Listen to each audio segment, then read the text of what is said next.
ভালোবাসা যখন সীমা ছাড়িয়ে যায় তখন সেটা আর ভালোবাসা থাকে না, হয়ে যায় অবসেশন। এই লাইনটা যেন হয়ে উঠেছে বাতাসে গুনগুন সিরিজের কেন্দ্রবিন্দু। এইমাত্র শেষ করলাম হইচইয়ের নতুন সিরিজ বাতাসে গুনগুন। দেখার পর একটা কথাই মনে হচ্ছে বারবার, ভালোবাসা যদি শ্বাসরুদ্ধ করে সেটা কি ভালোবাসাই?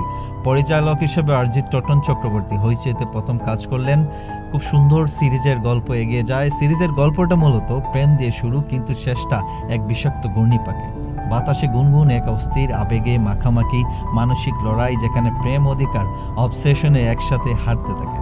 অধ্যাপক অরিন্দম তার চাকরিটা পার্মানেন্ট করার জন্য তার কলেজের এক ছাত্রী পল্লবীকে তুষামত করতে থাকেন। পল্লবী সেটাকে ভালোবাসা মনে করে তার প্রতি আকর্ষিত হয়ে পড়ে। পল্লবীর তরফ থেকে এক ভয়ঙ্কর আবেগ তৈরি হয়। তার ভালোবাসা ধীরে ধীরে পরিণত হয় এক অন্তহীন অবসেশনে। অন্যদিকে স্ত্রী মিথিলা ধীরে ধীরে বুঝতে পারে সম্পর্কের ফাটল। এই ত্রিভুজ সম্পর্ককে ঘিরে এক নতুন জটিল অস্থির ও অন্ধকারময় মানসিক খেলা। সুহাত্র মুখোপাধ্যায় নিঃশব্দে নিজের মনের দ্বন্দ্ব তুলে ধরেছেন অসাধারণ সংযমে। আমার প্রিয় একজন অভিনেতা সৃজিলা গুহা এই সিরিজের প্রকৃত চমক। এই তরুণীর প্রেমে পড়া, তাতে হারিয়ে যাওয়া, শেষমেশ বিপজ্জনক হয়ে ওটার রূপান্তর নিখুঁতভাবে ফুটিয়ে তুলেছেন আমার খুব পছন্দের একজন অভিনেত্রী সৃজিলা গুহা। মুনালি মনীষা দে এর সংযত অভিনয় সিরিজে ভারসাম্য এনেছেন। তার চরিত্রে রয়েছে ব্যথা, আত্মমর্যাদা ও নিঃসঙ্গতার তীক্ষ্ণ রেখা। ওনার কথা যত বলবো কম বলা হবে। অসাধারণ ব্যাকগ্রাউন্ড স্কোর, ক্যামেরার কাজ অত্যন্ত মুছিয়ানাপূর্ণ, ক্লোজ শটে চরিত্রের আবেগ ফুটে উঠেছে, সংলাপগুলো খুব বাস্তব ও ধারালো ছিল।